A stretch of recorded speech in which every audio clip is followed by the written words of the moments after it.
Everyone. আসলে আজকের যে বিষয়টা আমি বলার জন্য লাইভে এসেছি, আমার কাছে মনে হয়েছে যে এই বিষয় নিয়ে আমাদের সবার কথা বলা উচিত, এবং একজন জাতি হিসেবে আমি খুবই লজ্জিত, কারণ আমি নিজেও একটা মেয়ে এবং আমার ছোট একটা বোন আছে যার বয়স 7 বছর। এবং রামিসার যে বিষয়টা আমাদের চোখের সামনে ঘটে গেল, আমার মনে হয় না যে এটার বিচার এক জনমে দেখে আসলে এটা শান্তি মিলতে পারে।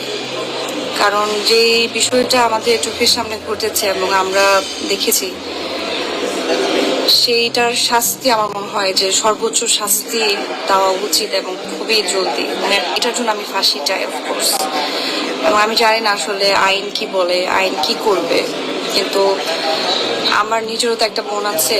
আমার বোনও স্কুলে যায়। আমার বোনটাও যখন ইউনিফর্ম পরে বাসা থেকে আমার মাকে বিদায় দেয়, আমাকে বিদায় দেয়, আমরা অপেক্ষা করে থাকি যে আমার বোনটা কখন বাসায় ফিরবে। সো যার বুক খালি হয়েছে সে জানে যে সন্তান হারার বেদনা কতটা ভয়ঙ্কর। তো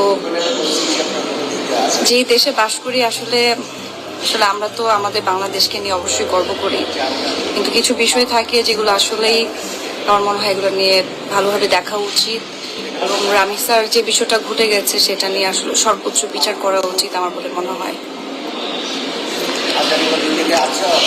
তো অনেকে জয়েন করছে, আমার মনে হয় যে সবাই এটা নিয়ে সোচ্চার হন। এবং আসলে এটাতে আমার বলার কিছু নাই, আমি 2টা দিন ধরে দেখলাম এই বিষয়টা নিয়ে।